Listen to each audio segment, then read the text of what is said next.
पूरा समाज है ये संगठित नहीं हो पा रहा है, और कहीं भी संगठित तब तक नहीं होंगे जब तक एक धुरी नहीं होगी।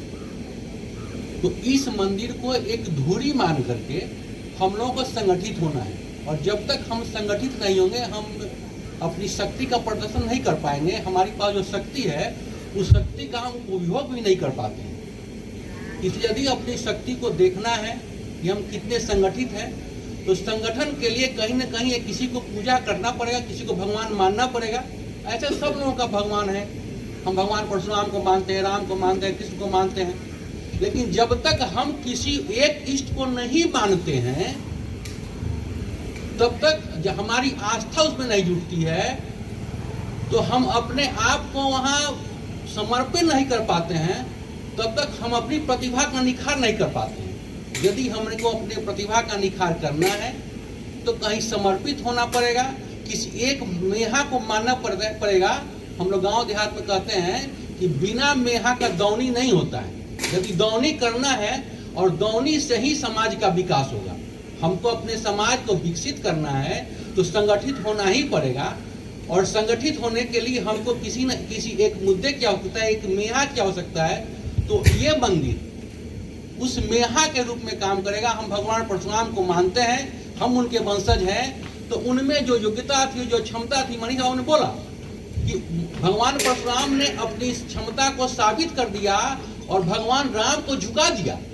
तो हमें तो यदि वो गुण है और हम उसके अंश हैं तो हमें भी वो ताकत है, हमें भी वो क्षमता है, तो उसको तो इकट्ठा करना पड़ेगा और उसको समझना पड़ेगा कि हमें वो क्षमता है, हमें वो ताकत है कि हम कुछ भी कर सकते हैं।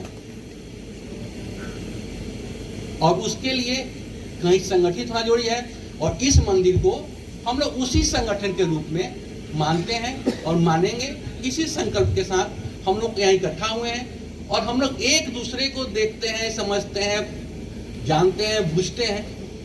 उसके बाद जब हम जानेंगे तब कहीं कुछ सहयोग की बात होगी, कहीं कुछ और बहुत सारी बातें हैं।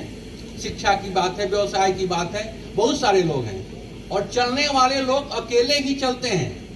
कारवां एक साथ नहीं चलता है। कारवां बनने के लिए अकेला चलना पड़ता है।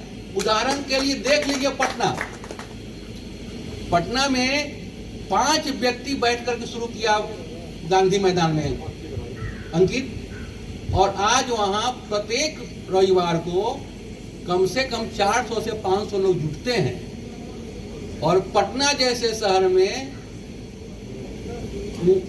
उस कमेटी की, उस मीटिंग की ये क्षमता है कि यदि आप कोई आफत में पड़ जाइएगा पटना में तो 20 मिनट के अंदर में 200 लड़के वहां जुट जाएंगे। तो वो यदि आपको कहीं कुछ करना है तो संगठित तो होना पड़ेगा, और संगठित होने के लिए कहीं ना कहीं आपको इकट्ठा होना पड़ेगा। आप घर में बैठ करके चाहिए कि हम टेलीफोनिक कांटेक्ट करके हम संगठित हो जाएं, तो वो संगठित नहीं हो पाइएगा। सब लोग अपने अपने बिछावन में रहिएगा, कहीं किसी का नहीं होगा। और हमारे समाज में एक से एक नीचे तबके के लोग हैं और एक से एक ऊपर तबके के लोग हैं, लेकिन उसका कोई फायदा इस समाज को नहीं मिल पा रहा है। न ऊपर वाला नीचे देख रहा है, न नीचे वाला ऊपर को देख रहा है। वो समझ नहीं रहा है, वो जान नहीं रहा है। तो वो जानने, समझने और बूझने के लिए इस मंदिर का सहारा लिया गया है। ये भगवान मंदिर है, भगवान परशुराम है, हम यहाँ इकट्ठा हुए हैं, हम इनके वंशज हैं। तो हमको अपने वंश के लोगों को जागृत करना होगा, और जागृति करने के लिए जो आगे चलता है वो बहुत कुछ सुनता है, और उस जो सुनता है, जो करता है वही सुनता है। जब आप आगे नहीं चलिएगा तो आपके पैर में ठेस नहीं लगेगा। आप घर में सोए रहिए ना, कोई क्या मतलब है कि आपको ठेस लगे कि नहीं लगे। तो जो निकलेगा उसको कुछ ना कुछ लोग कहेगा ही। कोई कहे कि इधर कर लिया, कोई इधर कर लिया, कुछ इधर कर लिया।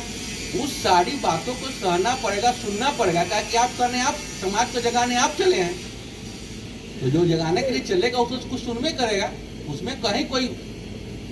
इसलिए हम कहते हैं कि भैया सब लोग हमारे साथी लोग हैं, हम लोग भगवान परशुराम मंदिर को एक मेहा माने और यहाँ इकट्ठा हों, और इस मंदिर के माध्यम से हम लोग अपने सारे समाज के लोगों को इकट्ठित करें, संगठित करें, और संगठित होकर के हम लोग अपने ताकत को बढ़ावें। चाहे शिक्षा के क्षेत्र में हो, रोजगार के क्षेत्र में हो, चाहे बहुत सारी समस्याएं, हमारी बहुत सारी समस्याएं ऐसी है जिस समस्या के कारण हमारा परिवार बिखर रहा है, और कोई पूछने वाला नहीं है उसे। लेकिन यदि कहीं हम उस समस्या को रखते हैं अपने समाज में, तो उसका समाधान 1 सेकंड के अंदर हो जाता है। तो हम अपनी समस्या को रखेंगे नहीं तो उसका समाधान नहीं निकलेगा। इसलिए संगठित होइए, सबसे पहला काम है संगठित होइए। और संगठन को चलाने के लिए बहुत सारी बातों की आवश्यकता होती है, बहुत सारे काम होते हैं, वो होता है, वो पेपर का भी काम होता है और फील्ड का भी काम होता है। जो जहाँ है सब लोग मिल करके हम लोग करना, इस काम कीजिए और भगवान परशुराम के आदर्शों को लेकर हम लोग आगे चलें, अपनी क्षमता को पहचानें और उसका सही सदुपयोग करें, उपयोग करें। धन्यवाद।